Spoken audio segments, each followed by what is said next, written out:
خب نداری جا دارم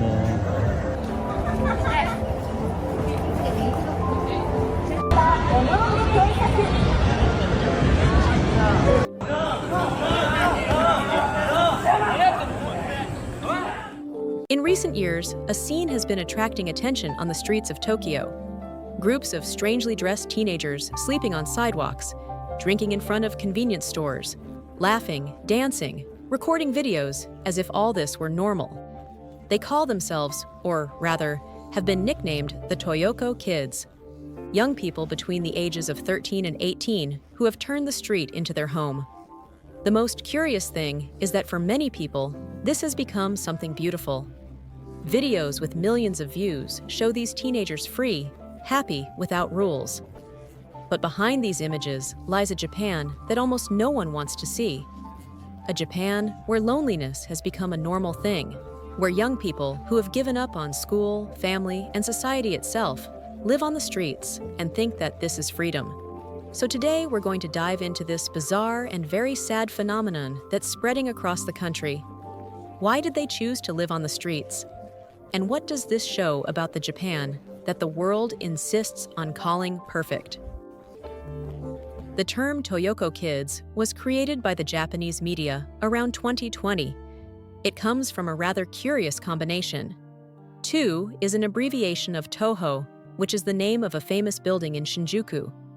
And Yoko comes from the Japanese word meaning next to.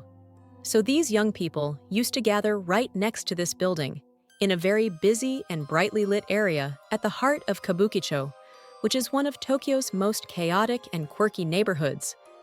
But this region where they live already has a long history of people living there. Before receiving its current name, it was known as Kamajiki-mai.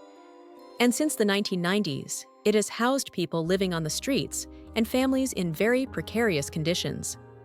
It was common to see small children of 4 or 5 years old left alone at night in that region while their parents worked in the surroundings, often in night jobs linked to adult entertainment. Therefore, the place has always had an air of loneliness, somewhat dramatic, even attracting photographers and documentarians like Yusuke Nagata, who has been documenting the area's daily life since 2019. It was in this setting that the Toyoko Kids began to emerge. Most are around 13 to 18 years old. They are boys and girls who usually fled very problematic families, oppressive schools, or even government orphanages and shelters. Many of them have similar stories: absent parents, problems at home, school bullying, and a deep sense of not belonging anywhere. We know that Japan is known for its discipline, but for these teenagers, all of this has become unbearable.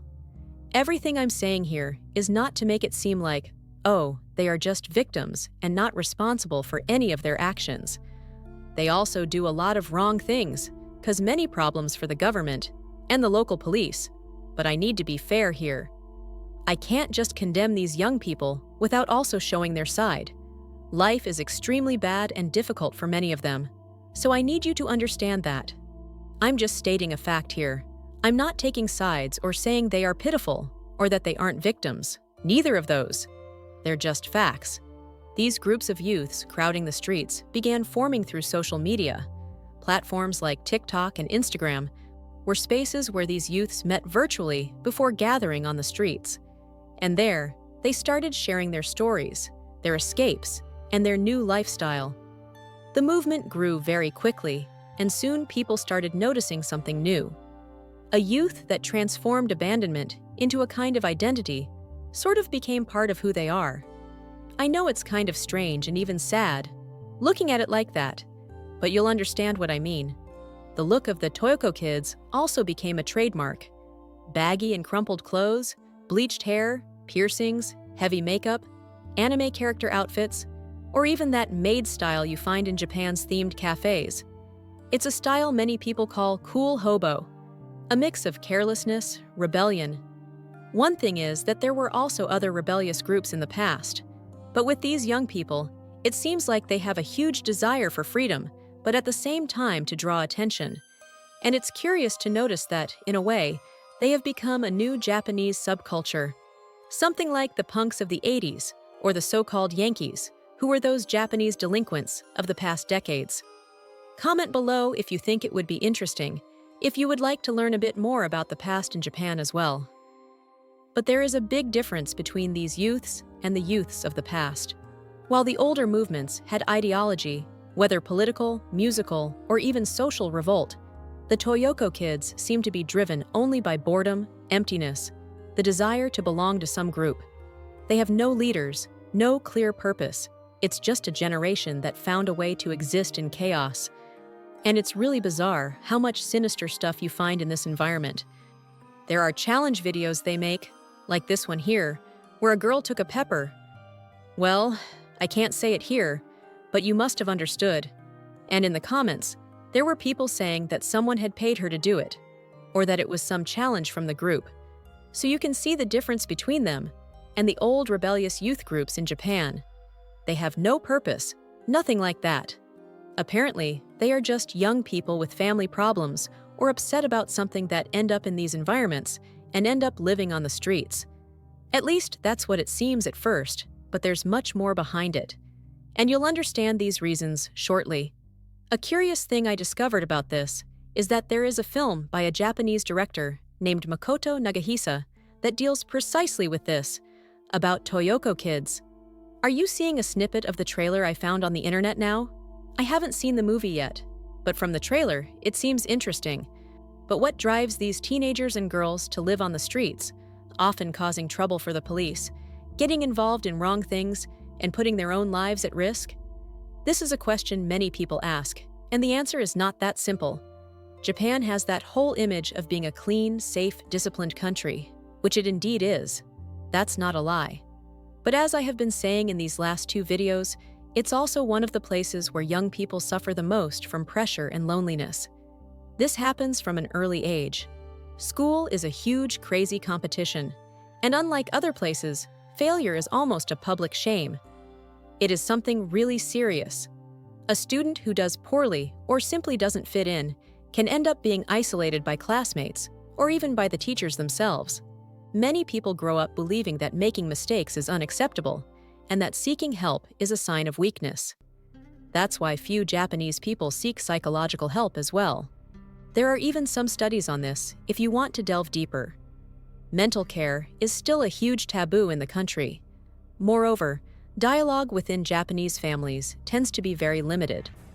Many parents don't know how to deal with their children's feelings. Conversations about anxiety, mental health issues rarely happen, and the result of this we can see now. A generation that feels suffocated but has no space to vent. There's no one to talk to about it. People in Japan isolate themselves a lot, so much so that even when they go out on the weekend, when they're not working, many people just go out to drink alone. There are even restaurants for those who want to eat alone, without even having contact with the waiter who will deliver the food to you. Of course, they market themselves as restaurants for introverts, but when you see a company basing its business on that, it's because it's very common. It's something that happens quite a bit, and even has profit potential. And that's quite sad, man. For those who grow up without a family, the situation can be even worse. Japan's orphanages and foster homes are constantly criticized for their rigidity. Many young people who lived there report feeling watched, controlled, and that there was no affection. Some of them even ended up running away. I'm not judging whether this is right or wrong from a moral standpoint, but it's a fact. It happens. There are many reports of people who simply ran away. The pandemic also played a significant role. During isolation, many people, including teenagers, became even more distant from school and friends. When the country reopened, many simply couldn't return to their routine. And it's in this context that the influence of social media comes in. Videos showing other teenagers free, sleeping on the streets of Shibuya, seemed the opposite of the suffocating life they led at home. The street began to be seen as a promise of freedom, even though in practice it means living surrounded by danger. So, as crazy as it may seem, many of them saw this escape, leaving home or the shelter, as a form of relief, of freedom. The problem is that this freedom comes at a very high price, And Japan still doesn't quite know how to deal with this new generation that has given up on following the right path. The romanticization of marginality. One of the things that makes me saddest and most thoughtful about this is that they have romanticized this life on the street, this Tokyo homeless style, which is something very hard to understand, truly. Because we're not just talking about young people in a difficult situation. We're talking about a group that turned all of this into something beautiful, almost as if it were a symbol of freedom. If you go on social media, you'll see videos of this crowd drinking in the streets, dancing, having fun, as if they were at a party. They film themselves with bottles of alcohol, blankets thrown on the ground, and post captions talking about living in the moment, not needing anyone, and being free. In many of these videos, what was supposed to seem sad ends up being shown in an aesthetic way. It even seems like something inspiring. It's something I truly can't understand. And the result of this is very dangerous. Some of them gain fame, accumulate thousands of followers, and are even invited to live streams, interviews, or even appearances on local programs, as if they were celebrities. This creates a very strong illusion for those watching, especially for other teenagers who also have problems, and who end up believing that living without rules, living like a Tokyo beggar, is an act of courage. In other words, being a vagabond has become a symbol of freedom. But at the same time, this is not something exclusive to Japan. We see a very similar movement all over the world, young people who turn sadness and suffering into an aesthetic. Suffering has become content, and loneliness has become a way to draw attention.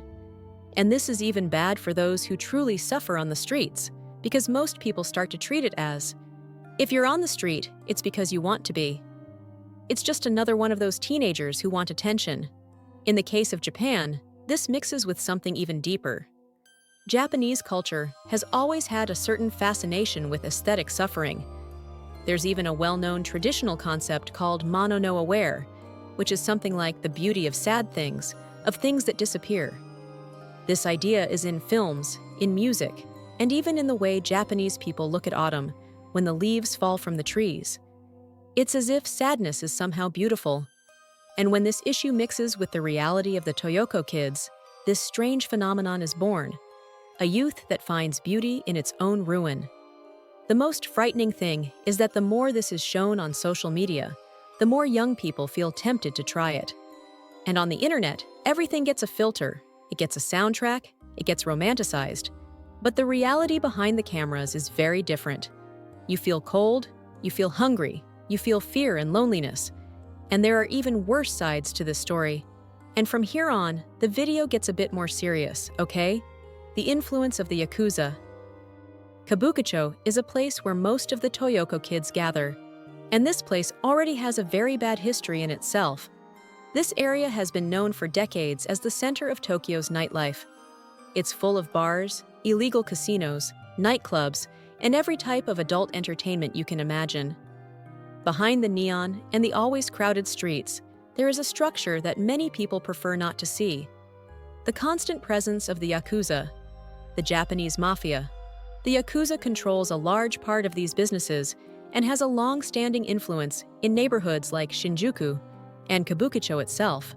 And it's precisely here where these strange businesses operate that many of the Toyoko kids end up getting involved without even realizing it, because they are very young and inexperienced in life, and also because they are alone. They often become easy targets for manipulation. Some end up being recruited for small illegal jobs or lured with promises of quick money and protection. Others are welcomed, in quotes, by older people who claim to want to help, offering shelter and food, but who actually end up financially exploiting these teenagers. Sometimes the relationship begins with friendship, and it's very important to understand that many of these young people have nowhere to turn. They run away from home precisely because they felt rejected, and they end up finding in these groups a false sense of belonging. It's a very dangerous dynamic. Those who promise to take care of them are often the ones who will exploit the situation. Kabukicho is quite a complicated place, okay?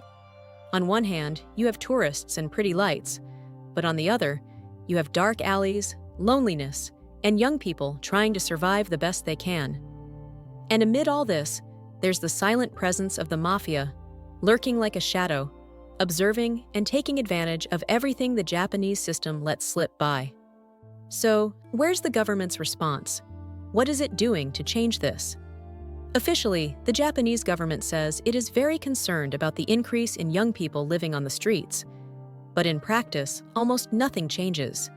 Japan has very strict laws regarding minors who run away from home. In theory, this would be to protect them. But the system is very slow, quite bureaucratic, and mainly cold.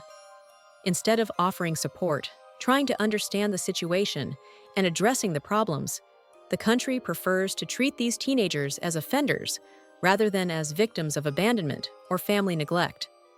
When the police find a Toyoko kid sleeping on the street, the most common action is to take them back home, even if that home was the reason they ran away. So it's a never-ending cycle. This, of course, is not the fault of the police or the officers on the street, because they are just doing their job and following orders. But apparently, it seems that the government often does not address the problem at its root. There are independent organizations and NGOs that are very involved in such work. An example is the group Collabo, led by activist Shiori Ito, which offers temporary shelter, food, and even psychological support to girls at risk. But the work of these organizations still faces a lot of resistance. There is a lack of funding, a lot of bureaucracy, and in some cases, there are threats and smear campaigns by some conservative groups. The truth is that Japan, despite its international image as a safe, organized, and exemplary society, which it indeed is in many respects, often prefers to hide its social problems rather than face them. Talking about poverty, domestic problems, or young people running away from home is still seen as taboo. It's easier to just pretend these teenagers didn't try hard enough than to admit that the system has left them behind. And while the government is more concerned with its global reputation than the reality on the streets, the Toyoko kids continue to sleep under the lights of Kabukicho. And when we talk about the government here, it doesn't mean that all politicians are bad or that everyone is against these young people. It's nothing like that. But there are still many political groups that see this as a huge taboo and simply think in the way I mentioned above. It might seem to some that I'm just criticizing Japan, but that's not it. In fact, I talk about these things precisely because I really like Japan, because I find it very sad to see such a beautiful country, so rich in culture, leaving so many young people on the margins like this. The issue of the Toyoko kids is not just about a group of rebellious teenagers. It's a reflection of what happens when a society values the appearance of perfection more than the well-being of real people. These young people are just another symptom, a cry for help from a generation that feels tired, lonely, and without space to be imperfect.